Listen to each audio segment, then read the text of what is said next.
Well, good afternoon, good evening, and good morning, ladies and gentlemen. Harry Brelsford here from SMB Nation. It is the weekly webinar.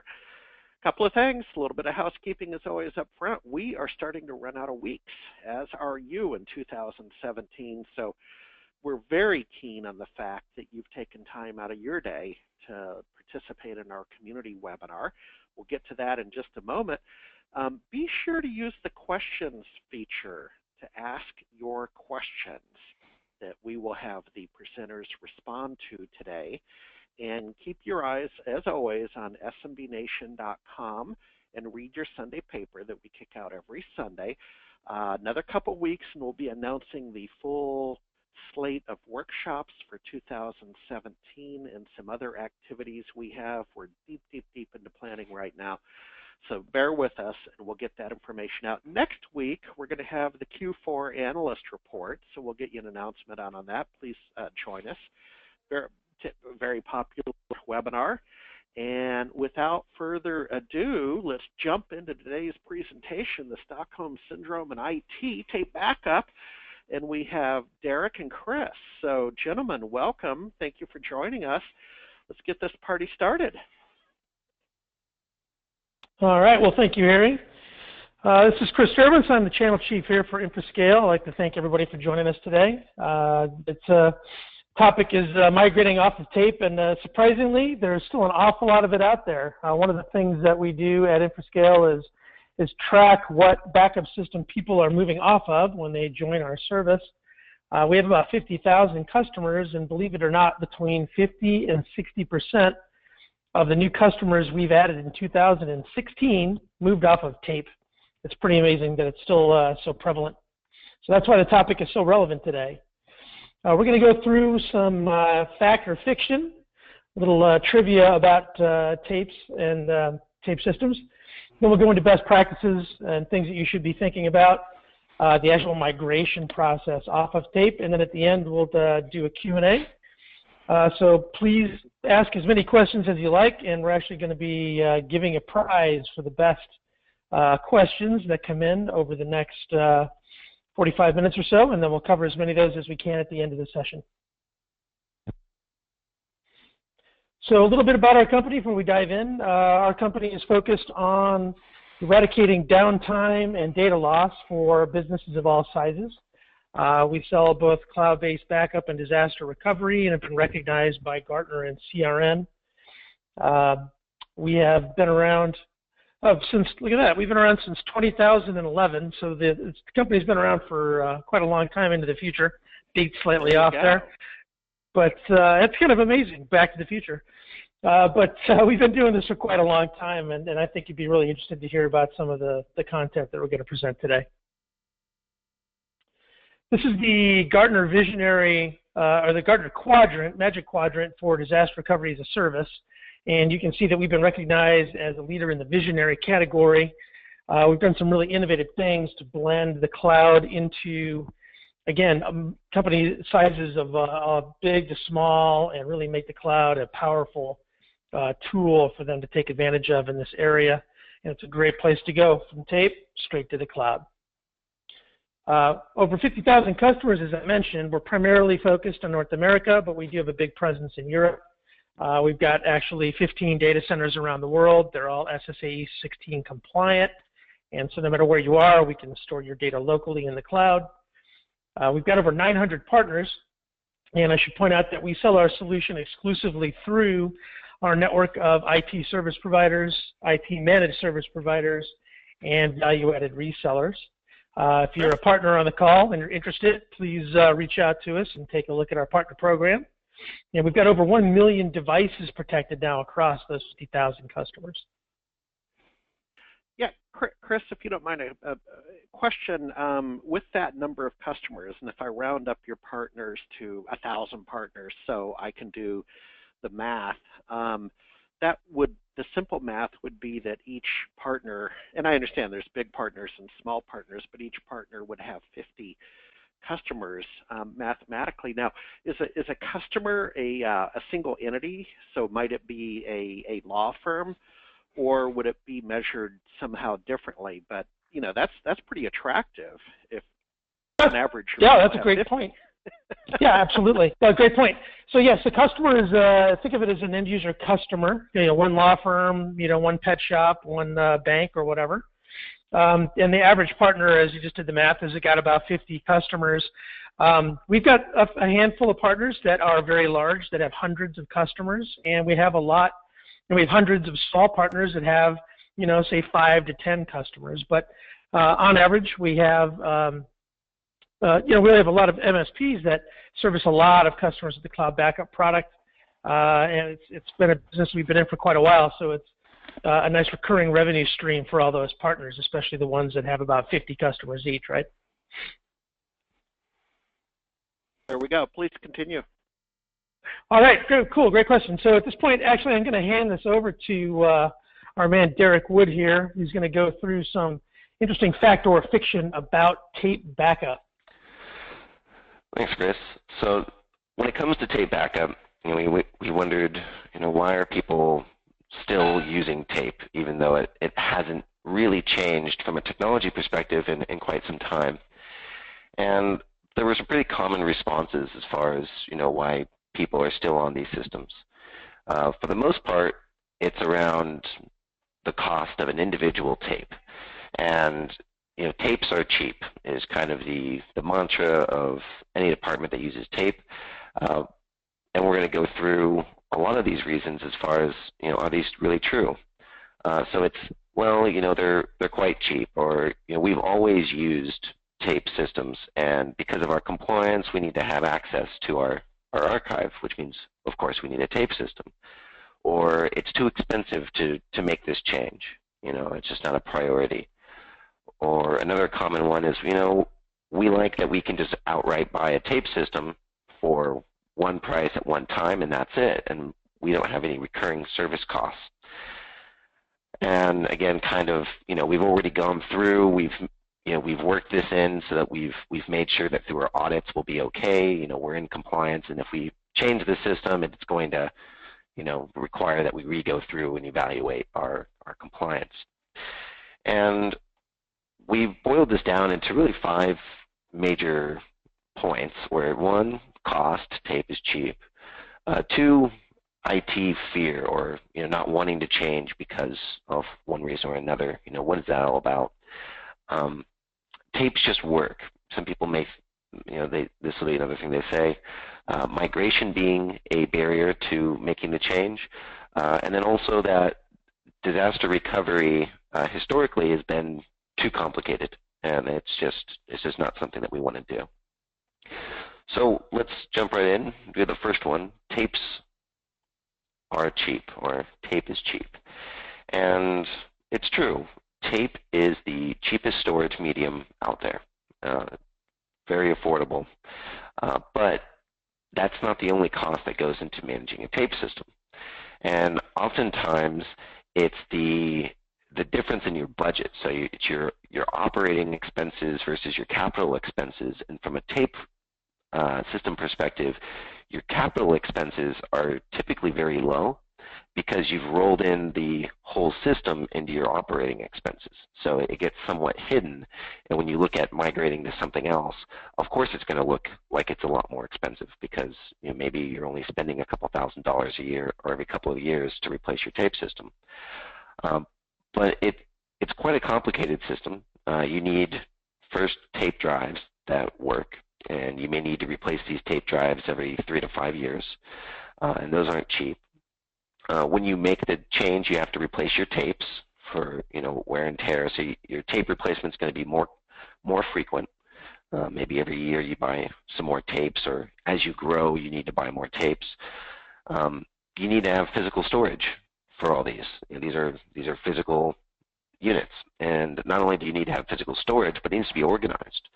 So it needs somebody with some sort of organizational, I wouldn't say expertise, but organizational skills to make sure that when you're switching your tapes in and out, that you don't accidentally overwrite yesterday's backup. It's these types of human errors just keep compounding as you add more steps to any process.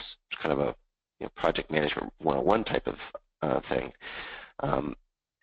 And the real cost comes with kind of your operating expense of having a qualified human.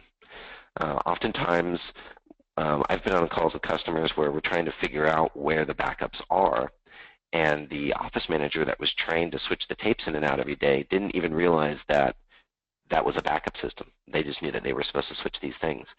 And there was no testing of the tapes. There was no verification. Even a red light or a green light didn't mean anything to this person because they just weren't qualified. So what we find is that tape, when you look at the expense of it, operating and replacing, they're actually quite a very expensive system. And it's the expense that doesn't just go through operating it, but then actually using it for recovery. We have a kind of a use case to talk about in a little bit where the recovery from tape takes so long. A lot of departments don't do recoveries for anything short of a site-wide failure. So this is debunked as fiction. Tapes are cheap individually, but tape backup and archive systems are actually quite expensive. So we go to our next bucket, IT fear. Think of Wayne and Garth. We fear change. Why might staff recommend that it's not necessary? Well, one, again, it becomes somewhat ingrained. You become used to a routine, and maybe there's a concern about the roles. All of a sudden, you're going to take what's a very expensive system to manage, quite time-consuming, and maybe somebody has been hired just to manage the tape systems. I know we have a lot of customers that actually do this. They hire a tech or a systems administrator, and their primary focus is just the backup systems to make sure they're running, to do regular backup verification checks, so actually going through test recoveries. And maybe they do that every quarter because it takes so long they can't do it more frequently. And maybe there's a concern about the role. But as we all know, there's no shortage in IT work to go around. This is typically something that there's always something better that can be done, so there shouldn't be a concern there. Additionally, if you're looking at specifically moving to a DR system, DR has changed a lot, and we like to think that we've had a big part in that, but traditionally DR systems were far too expensive and are quite complicated. So maybe the information that is being used is maybe a little out of date. Maybe the team hasn't seen what a cloud-enabled draft system can do for them as far as making their lives easier and better protecting the business. There was the same kind of pushback when hosted Exchange became popular. We even had it in our own department. Our IT guy was very proud of his managing of our Exchange server on site, but it was very time-consuming. But it was because of this time, there was a value on having it. But then once we moved off of having our own Exchange server and went hosted, all of a sudden, colors were brighter, everything smelled better, the sky was pretty, and he had so much more time to focus on more valuable work. So this is not an uncommon thing of, when you look at your team and what they're using and you suggest a change, always kind of an immediate pushback as well, do we really need to change? And it's a good verification to have. In this case, it's definitely something that does need to change. So don't fear, this is for everyone's benefit. Another claim, and probably less common, but still is kind of the idea that tapes do their job. That's probably coming from people who haven't had to go through a serious recovery, because statistically, 40% of tape recoveries fail. The reasons vary from either human error in managing the tape libraries, or it's a media issue, so maybe the backups and the software was working fine, but then something was wrong with the media. They need to send your tape into a company like Kroll, and they're going to put it into a static free room and try to manually recover your data, and then $20,000 later, maybe you have it back, maybe you don't. In modern IT, when you're looking at solving the issue of downtime, and you're trying to keep the business operating to near 100%, tapes are so slow that it really makes it hard to meet that goal. Tape is anything but fast, and if you have a recovery, say somebody loses an email or they delete a file and they need it recovered, it's kind of the day-to-day issues that you work with users on a regular basis. The speed of recover and the time to recover from tape just doesn't justify doing it for, again, anything less than somewhat of a site-wide failure, or maybe a VIP in the office needs a full system restore. But this is something where the first question your technician may have is, well, how bad do you need it back? Rather than a system that's very easy to use where they can say, no problem. So this is also kind of a friction point. Tapes, they're just not doing their job. If you can't recover quickly, and if you can't recover anything that's lost and only really expensive things, it's not really doing much of its job. Migration is hard. Now this is a big one because, again, with a lot of compliance requires, you need to have a tape archive system, and maybe this is going to be a really difficult part of it. And just because of the cost of migration alone, you stick with an older system. And this doesn't just go for backup, but that's what we're talking about today. Well, you don't need to rip and replace your tape system when you put in a new backup system or a new draft system. Or you shouldn't have to anyways. If you do, find a better provider. So you can have these things work alongside each other, and it can be a gradual. The other part is, again, the compliance, like migrating archives. So you have years worth of archived backup tapes. Maybe they're sitting in a safety deposit box at the bank or somewhere off-site. How do you migrate this? Well, the first question is, do you need to? I think it's generally the way we see migration work is you move over slowly. So you run your backup alongside the tape system until you have enough backups, enough retention on your backups on the new system to justify stop running tapes. So for some people that's 1 month. Other people maybe it's as long as 6 months. Depends on your requirements. But as soon as you get to that point, you still can keep your tape archive systems, and there are firms that are nationally operated and also local firms that specialize in just tape management. That's how difficult tape management is. Companies base their whole business around it. So if you really do need to get an archive, the archives by definition are typically not fast. So the requirement is usually you need to keep these records for 10 years or 8 years or 2 years, whatever you have. And typically you're giving, maybe it comes through a court order, you're going through a purchase or a sale, and you have 30 days to get it back, and that's not a big deal. So you may not even need to migrate your archives. Maybe you migrate one, but you can go to these firms and just pay out once per instance, and the odds are that you probably won't need to. So it's, you don't need to migrate your archives, but if you do, there are companies that can help take all that work off of you and make it very simple. So we mark migration as hard as another point of fiction. And then our last and final point is DR is too complex, and this is usually based off maybe a little bit of outdated information. Again, one of the reasons Infrascale has been named as a leading innovator is not just innovation for the sake of we have great ideas, but the reason we were recognized is because in Gartner, you're recognized as an innovator if you're both, kind of breaking down the market and changing the market, and you're delivering on that change. So it's not just something we're talking about, but we're doing. So it's really the simplicity of it is what makes it so achievable for more businesses today. So here's how complex DR is. We have an end user, they're working on a bunch of machines, and then ransomware or some disaster occurs and the user can't access those devices anymore. Technician gets called, he looks into the dashboard, he finds the machines that he needs to boot, he right-clicks, hits boot, and then they're recovered and virtualized in our cloud, so you didn't need to get any hardware or anything. And then he's given access details where he can reroute the user and they can keep working. It doesn't get much simpler than this. So it's, in less than 15 minutes, you can virtualize just about any machine in the cloud. You don't need to have hardware to recover to. If you're dealing with ransomware or something, you can verify that the version you're recovering to is valid within 15 minutes.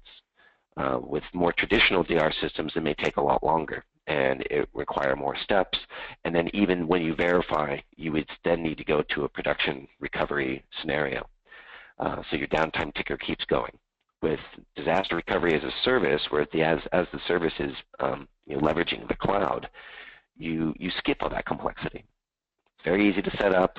Our team's there to support any new customer that's getting onboarded. So you don't need extreme expertise on site. We're here to help you. So it's another point of fiction. It's really the simplicity is what makes it beautiful. And one of our customers actually said the same thing. So he went on the record to say, the setup for InfoScale was a piece of cake. It's just completely and literally straightforward. It handles it all. Everything is backed up and recoverable.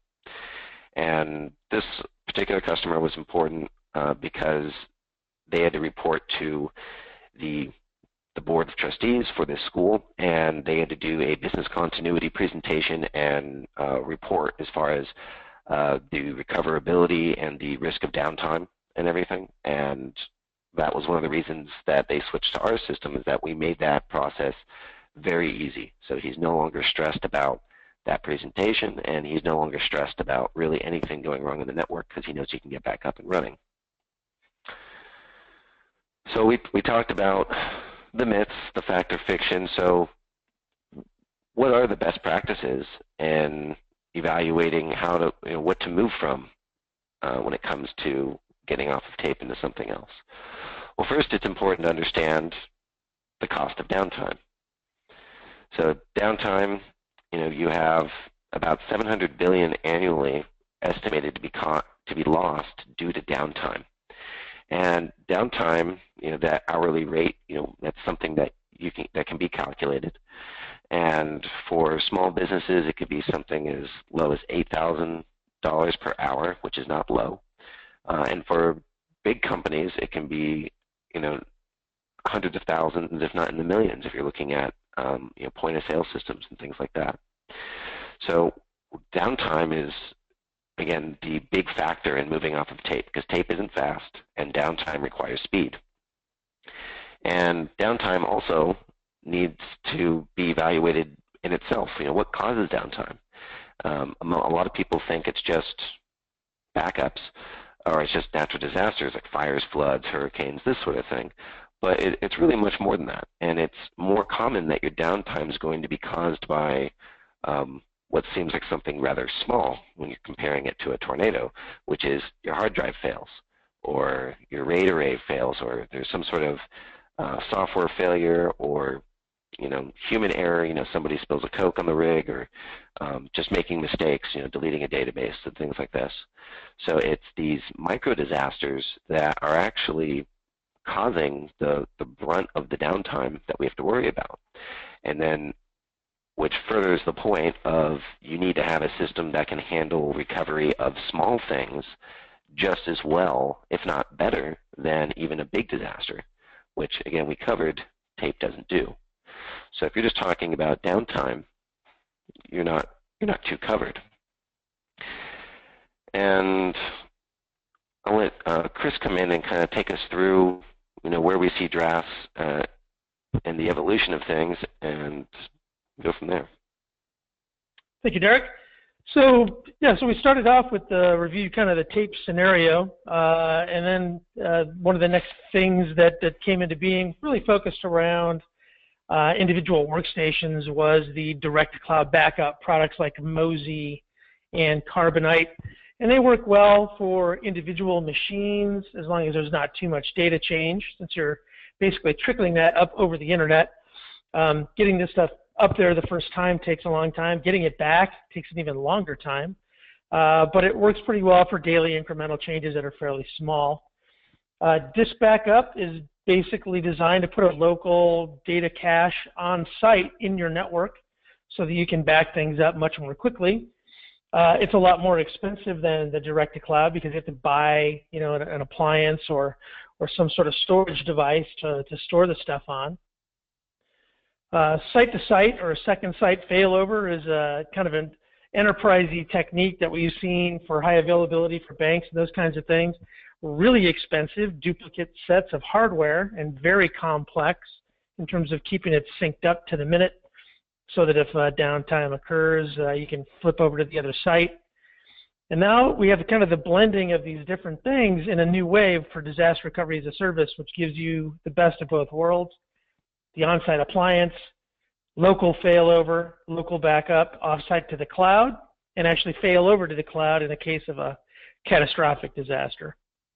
And really the big benefit of that is the speed of recovery. So this graph here actually walks us through kind of the evolution. So off-site backup, you can see cost on the bottom. Cost is cheap. Recovery time, slow. Cloud backup, a little more expensive, but the recovery time improves. It's a little bit faster. Appliance backup, it's even more expensive, as we talked about, but now again, your time to recover, file and folder, that kind of data is even better. Cold site disaster recovery, where you've got a second site and stuff is there, but you still need to boot it all and orchestrate it to get it lit up. More and more complex. Warm site DR, now we're talking about that expensive syncing software to capture every transaction on both sites. You're talking some serious, serious money there. But in a business that's heavily transactional, it's worth that money. And so hot site DR, where they can fail over on the fly, you'll see this typically in stock trading and banking and things like that. Almost no one else can afford it or has enough money tied to the business to make a few minutes of downtime worth that kind of expense. And so all the way up that curve, basically it's a trade-off between your tolerance for recovery time and how much you can afford to spend on these various techniques. Finally, we have the disaster recovery as a service, which is the blend of the on-site appliance with the cloud. It gives you the benefit of low cost as well as the fastest possible recovery time. So this is the best of both worlds, and definitely a solution you should look at moving to from tape. So just to review kind of the big differences here. So we've talked about tape. So in the case of a disaster or hard drive failure or whatever your disaster might be, the first thing you have to do is go get that tape.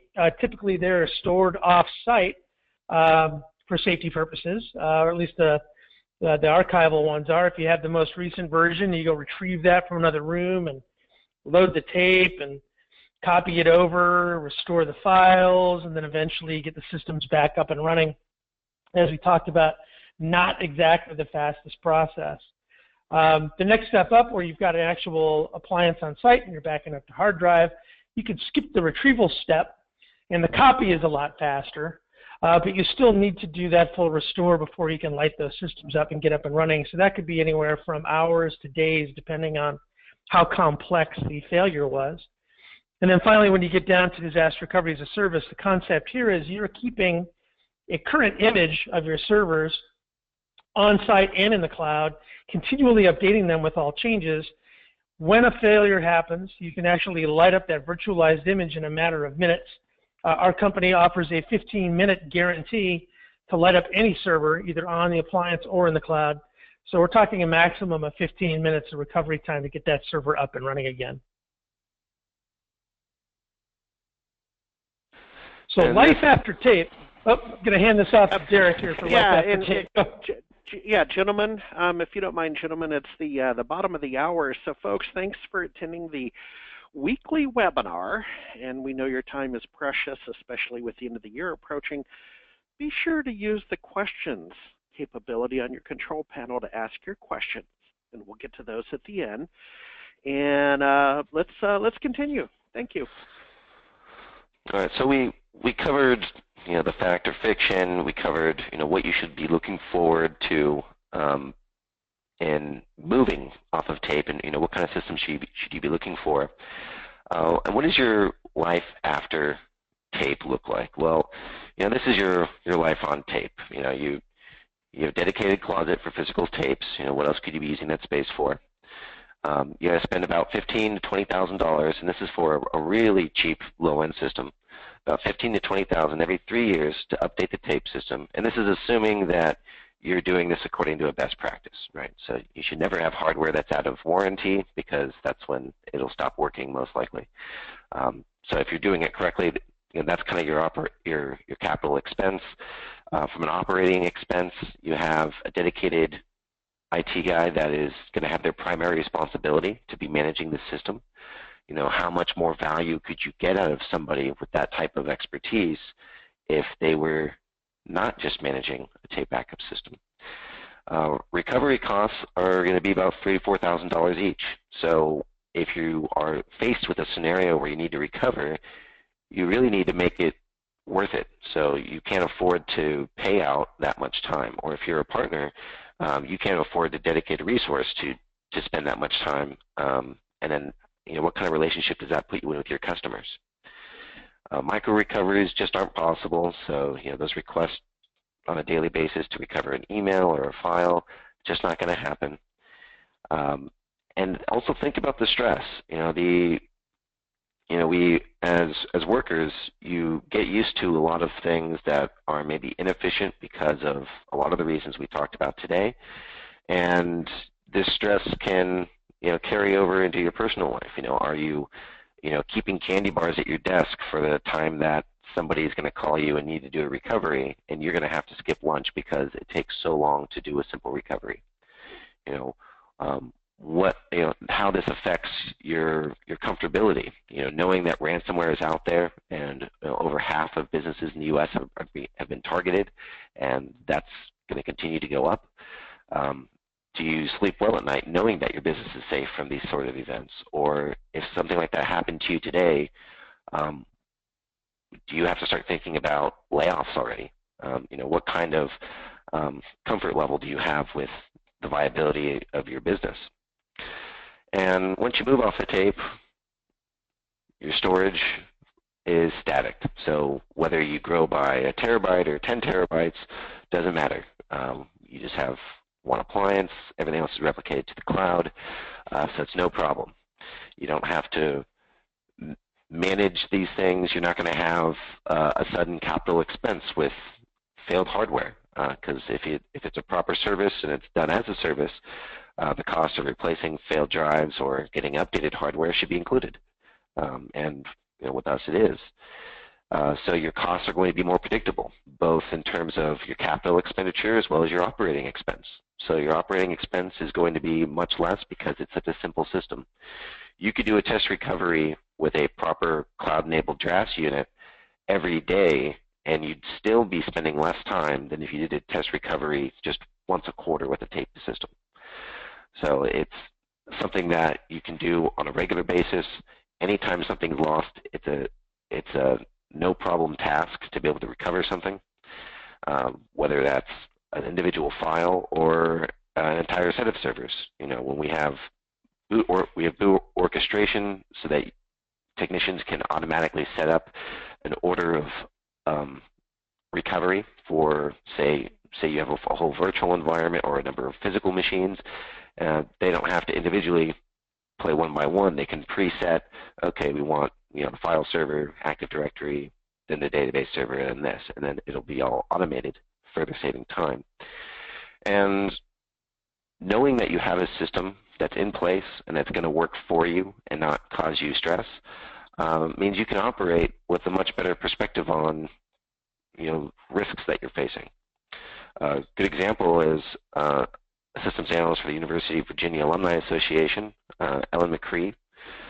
She said before she went over to Infrascale, she was on tape, and she just didn't do recoveries unless they were full site-wide failures because it was just too time-consuming. And it was very stressful for her knowing that there's a good chance that the recoveries aren't going to work. She moved over to Infrascale system about a month after the University of Calgary was hit with ransomware.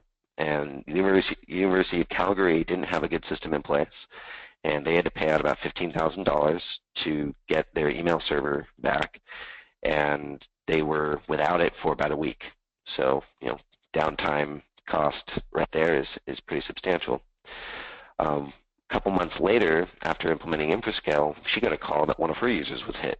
with ransomware, and it infected a number of machines in the network. She said she didn't even break a sweat because she already knew that the system in place was designed and ready for this exact situation. She went in, and downtime was about an hour and a half, and she did say that a lot of that was waiting for approval to push the big red button. So she said without the approval process, she probably would have been down for maybe 45 minutes. So it just goes to show that, when you have these systems in place, it really does change the dynamic of your day-to-day work as a systems administrator or as a business operator, knowing that, of all the problems that you worry with on a daily basis, your infrastructure is not one of them. And when you migrate off tape, here's what you get. So we're looking at total data protection. It's a great system to get into to replace your tape system, as a lot of our customers have, as Kristen mentioned. We have a combination of a cloud backup and recovery option for your endpoints, which is terrific for multiple locations and also getting all your endpoints. And then we have our disaster recovery as a service platform, which provides you with push-button failover. And with total data protection, we really do mean it. We're covering mobile devices, desktops and laptops, physical servers, Windows, Unix, Linux. If you have a virtual environment or a mixture of both, that's no problem. There's no, complexity around licensing for that. We make it very simple. And for all of these items, you have the choice of recovery. You can recover locally, you can recover in our cloud, or if you want to set up in a private cloud for security reasons, or just for maybe you operate your own data center, that's no problem. We can direct the backups anywhere. We make it very flexible. We're a software company, and we do provide hardware for your convenience, but you don't have to use it. And again, it just goes into InfraScale Cloud Backup. You get both services, and it's just kind of your all-in-one package. It includes also ransomware detection and alerting. So we actually already record kind of the behavior of users in terms of how many files are being created and modified and deleted on a regular basis. And knowing what we know about ransomware, we can actually send alerts saying, hey, something fishy is going on in this device. You should go check it out because it could be ransomware. And not only does that help you with those slow incubating ransomware variants, but also with the fast activating, this type of monitoring detail will help you figure out when you were infected. So it's a system that helps you possibly be proactive, as well as, of course, the reactive nature of backup and DR. We also keep everything secure, so you don't have to worry about your compliance. So all data is encrypted with a 256-bit AES encryption, which is of the FIPS 140-2 standard. So we are the only CJIS compliant cloud backup and DR provider in the country. This encryption is never removed. So when the data is encrypted in your device, it's transferred over a secure tunnel, and it remains encrypted at storage. And a lot of companies that aren't particularly backup companies, they may not encrypt the data at all.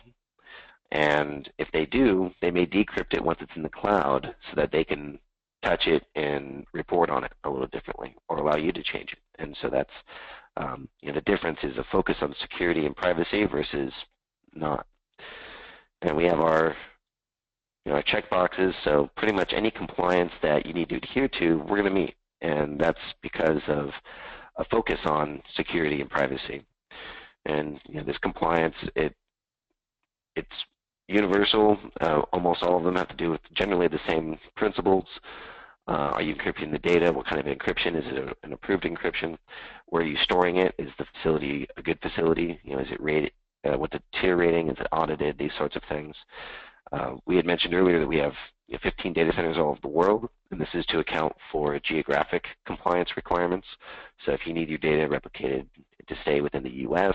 or in Canada or in the Caymans or in South Africa or the UK, wherever, we're going to be able to help you meet those requirements without an issue. Which leads us into our poll. So after everything we've talked about, would you like to learn more? Okay, so we have Jenny over in the radio control room. Jenny, can you kick up the poll, please?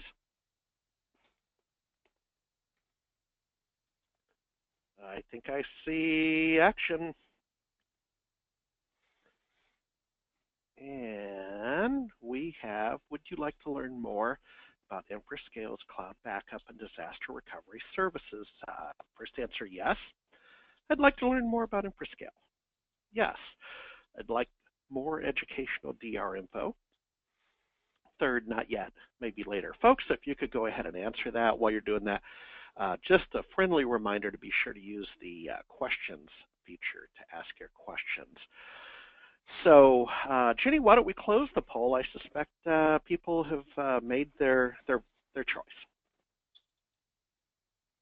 And we have 50% of the people would like to learn more about InfraScale, and not yet, maybe later with the other 50%. So there we are, sir. Terrific. And I'll kick it back over to Chris for next steps and some questions.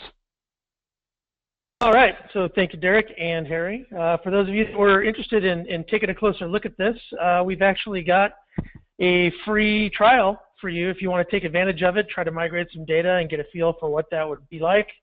We're happy to go through the sizing exercise and teach you how to use the product, or to hook you up with a local partner, or if you are a partner, you can take a look at the solution and start to offer it to your customers. So take advantage of the offer just by typing 60 days free into the chat box there. Alternatively, if you want to learn more, you can go to our website, and if you're a partner, go to the Partners tab and click the button for the forum. I want to be a partner. And that pretty much wraps up the content. At this point, we'd like to just go to questions. Sure. Well, we've got a lot of them, so let's see. I'm gonna do this. I'm gonna go backwards to backwards this time. Last time we went forward. Let's shake it up. It's the holiday season.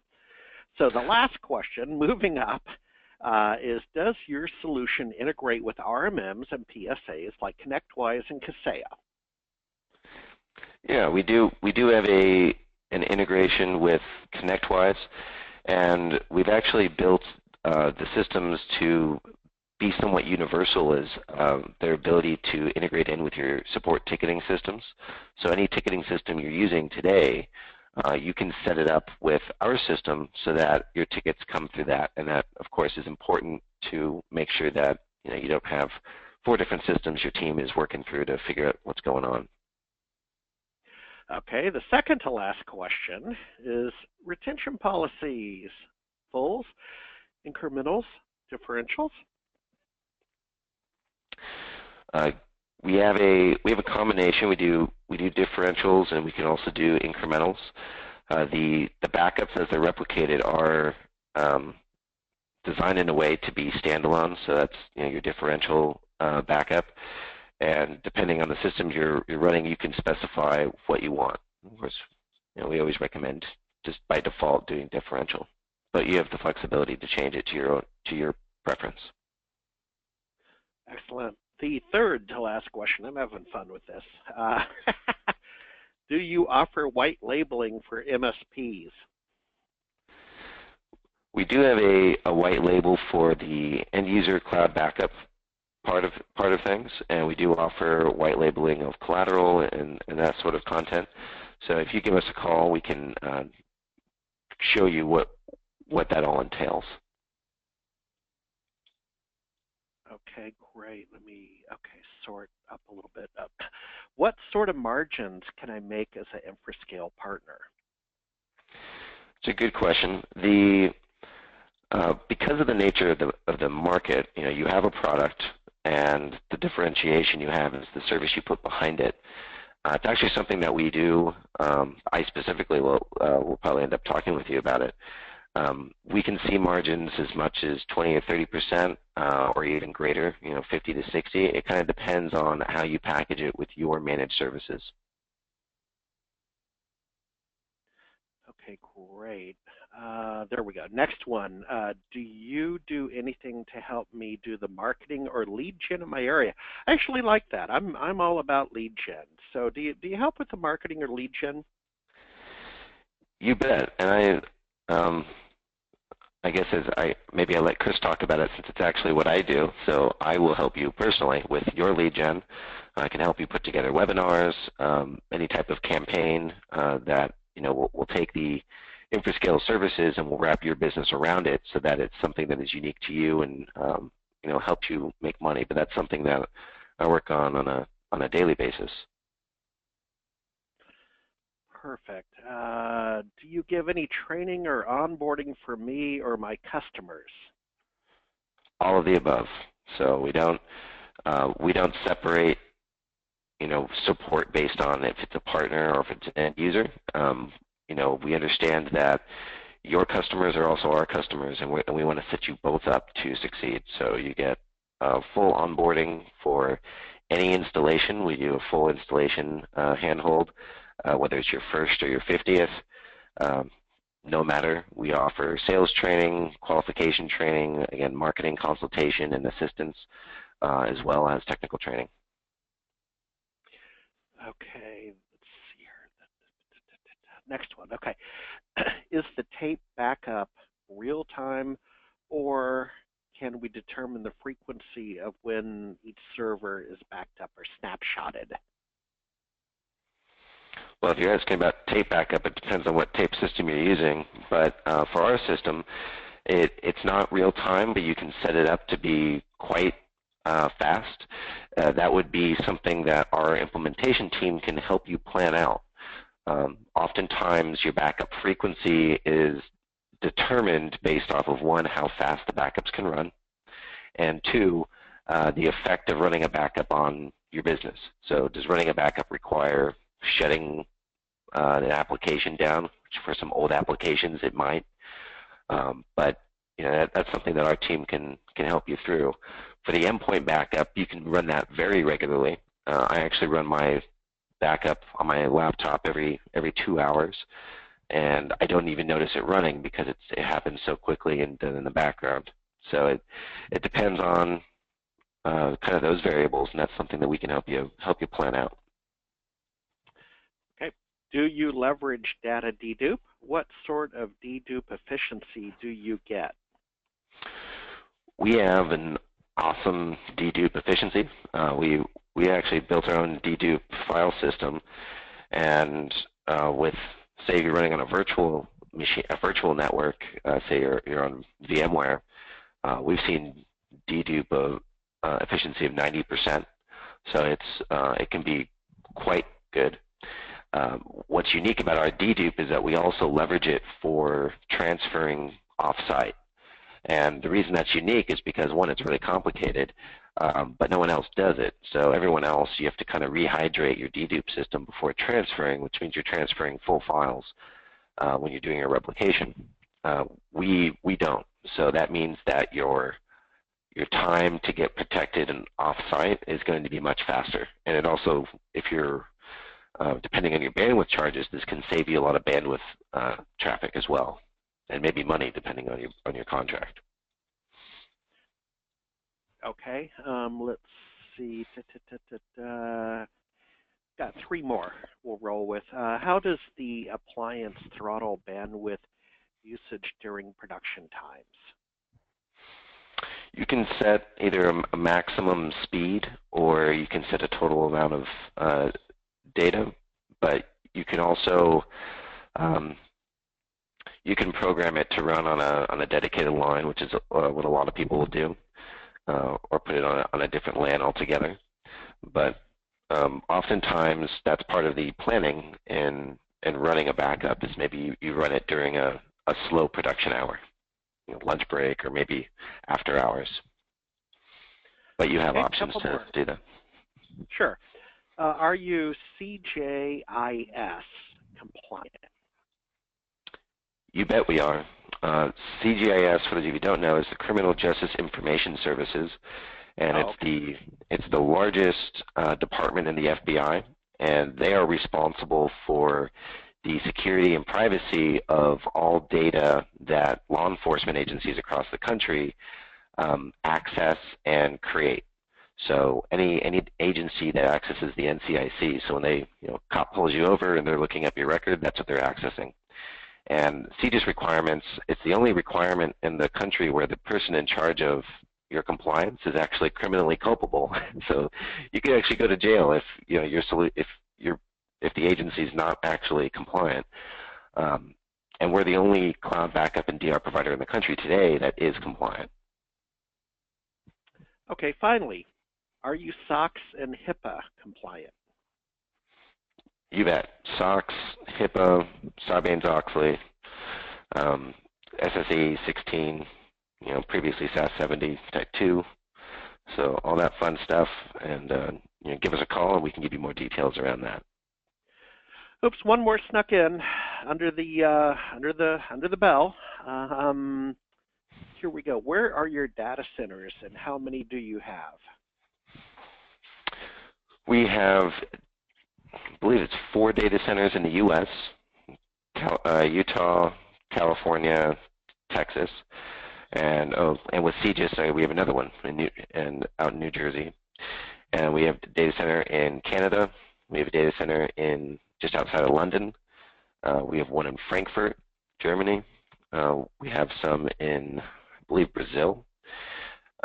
We do have some other data centers in the Caymans through another partner of ours, South Africa, and Australia. So we're all over the place. And because we're a software-first company, it's easy for us to spin up basically anywhere. Sure. And I think, Derek, correct me if I'm wrong, you're over in Germany, right? Does my recollection serve me right? It does, yeah. I'm in Hamburg, so I'm about as far north as it gets in Germany. Okay, there we go. Are you bilingual? I'm trying to be. Well, there we go. Well, folks, we've reached the end of the questions. So, as always, we've really enjoyed the partnership with InfraScale in 2016. Hang on fast for 2017. Thanks for joining us. I realize it's the lunch hour in Seattle. It's the early or late afternoon over on the East Coast. Derek, what time is it? What time is it over in Europe? It's about 10. Okay, well, we better let you go out and have a little bit of fun. Folks, I'm stepping across the street to the Seattle Center. You know what's going on, gentlemen, is it's the big celebration right now for the Seattle Sounders have won the MSL Cup, and there's probably 20,000 people across the street for the parade and the celebration. So I'm out of here. All right, have fun.